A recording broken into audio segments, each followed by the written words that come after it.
This week on the sourdough trials, I make apple bread. As you can see, I've already fed my starter and it's ready to make dough.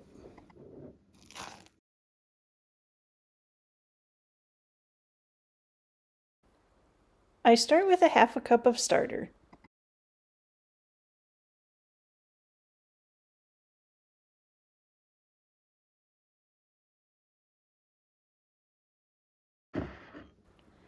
Add 1 1/4 cups of warm water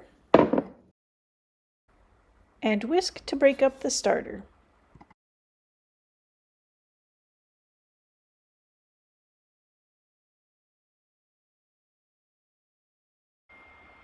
Add 2 1/2 cups of all-purpose flour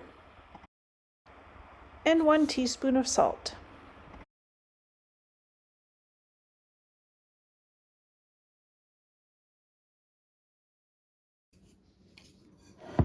This dough was pretty sticky and loose when I finished mixing, so we'll see how it comes together after stretch and folds.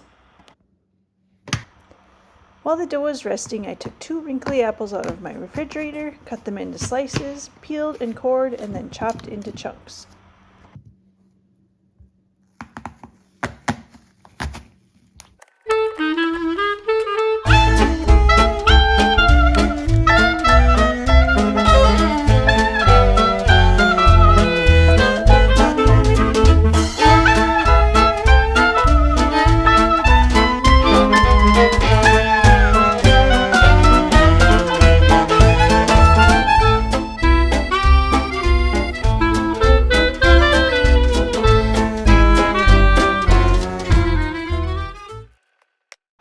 In a saucepan, melt 3 tablespoons of butter,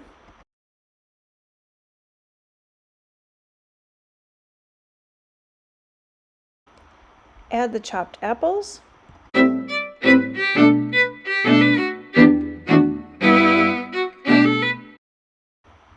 add 3 tablespoons of brown sugar,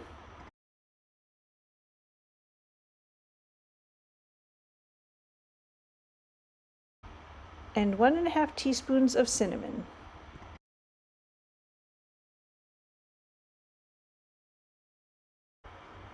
Stir and cook until the apples are slightly softened, about 5 to 6 minutes.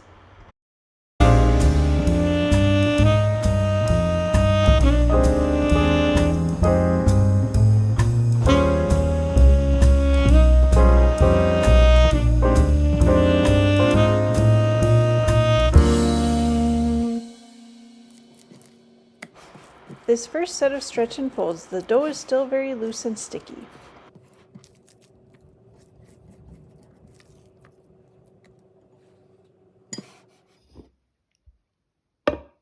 At the second set of stretch and folds, I add half of the apple mixture using a slotted spoon to not add the liquid with it.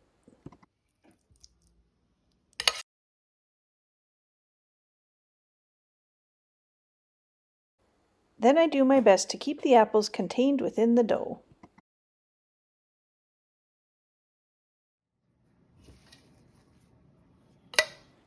At the next and last set of stretch and folds, I add the rest of the apples.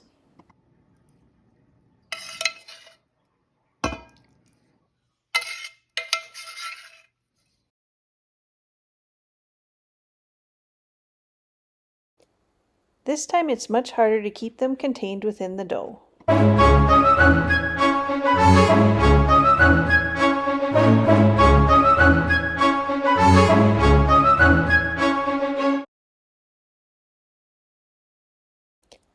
I do the best I can and then cover the dough and let it bulk ferment overnight.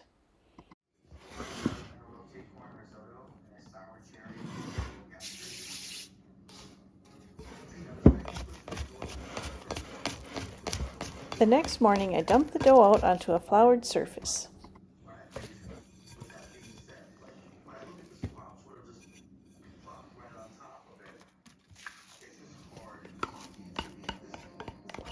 It's very sticky and I'm having my doubts about how this is going to turn out.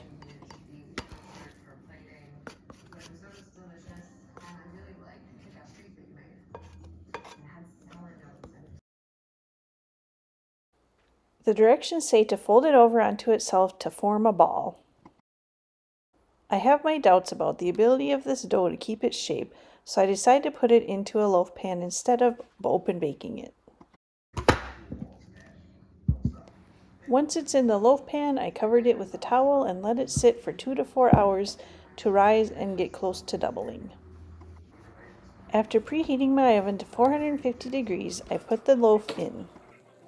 I baked it for about 30 minutes and then checked the temperature with a digital thermometer.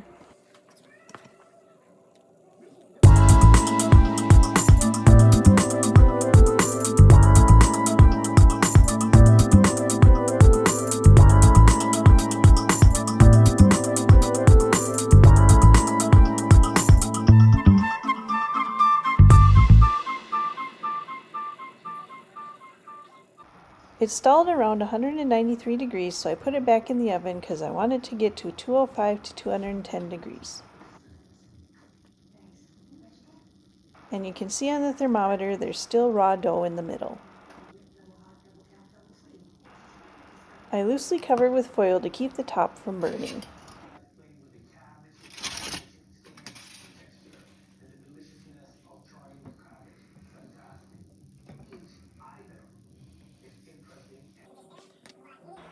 Once the bread was done, I added a pat of butter and spread it all over the top.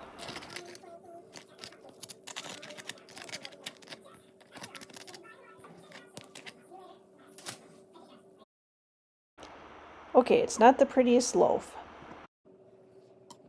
Let's see how it turned out inside.